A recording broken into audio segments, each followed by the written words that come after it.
ನಮಸ್ಕಾರ ವೀಕ್ಷಕರೇ, BLS food ಲಾಗ್ಗೆ ಸ್ವಾಗತ. ಇವತ್ತು ಹೋಮ್ ಮೇಡ್ ಸಾಂಬಾರ್ ಪೌಡರ್ ಹೇಗೆ ಮಾಡೋದು ನೋಡ್ಕೊಳ್ಳೋಣ.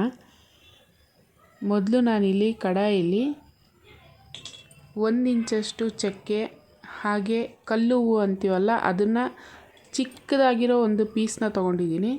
ಹಾಗೆ ಒಂದು 5 ರಿಂದ 6 ಲವಂಗ,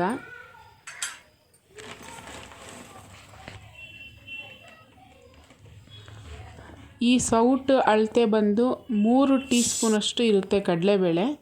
ನೀವು ಟೀ ಸ್ಪೂನಲ್ಲಿ ಹಾಕೋದಾದರೆ 3 ಟೀ ಸ್ಪೂನ್ ಹಾಕಬೇಕು. ಹಾಗೆ ಉದ್ದಿನ ಬೇಳೆನೂ ಅಷ್ಟೇ ತೊಗೊಂಡಿದ್ದೀನಿ. ಒಂದೇ ಒಂದು ಪಲಾವ್ ಎಲೆ,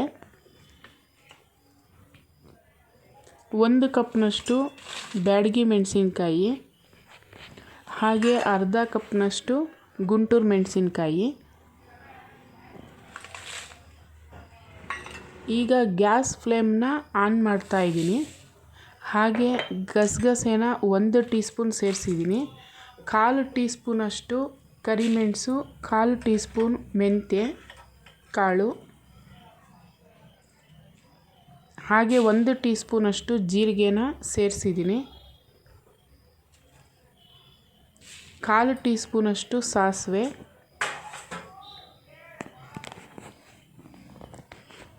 ಕರಿಬೇವು ಸೊಪ್ಪನ್ನು 3/4 ಕಪ್ನಷ್ಟು ಸೇರಿಸ್ಕೊಂಡಿದ್ದೀನಿ.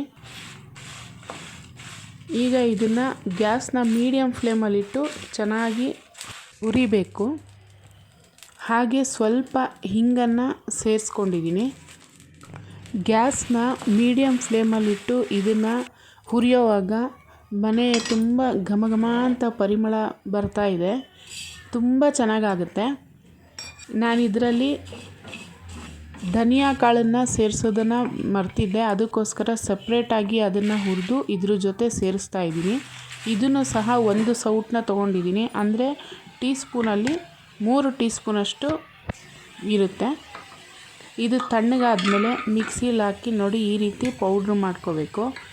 ಇದು ಪೂರ್ತಿಯಾಗಿ ತಣ್ಣಗಾಗಬೇಕು. ತಣ್ಣಗಾದ್ಮೇಲೆ ಏರ್ಟೈಟ್ ಕಂಟೈನರಲ್ಲಿ ಇಲ್ಲ ಒಂದು ಗ್ಲಾಸ್ ಬೌಲಲ್ಲಿ ಸ್ಟೋರ್ ಮಾಡಿ ಇಟ್ಕೊಂಡ್ರೆ 5 ರಿಂದ 6 ತಿಂಗಳು ತುಂಬ ಚೆನ್ನಾಗಿರುತ್ತೆ. ಸಾಂಬಾರು ಸೂಪರಾಗಿ ಆಗುತ್ತೆ. ಟ್ರೈ ಮಾಡಿ ನೋಡಿ. ನಿಮಗೆ ಈ ವಿಡಿಯೋ ಇಷ್ಟ ಆಗಿದ್ದಲ್ಲಿ ಈ ಕೂಡಲೇ BLS ಫುಡ್ ಲಾಗ್ನ ಸಬ್ಸ್ಕ್ರೈಬ್ ಮಾಡ್ಕೊಳ್ಳಿ. ಹಾಗೆ ಲೈಕ್ ಮಾಡಿ, ಶೇರ್ ಮಾಡಿ. Thank you.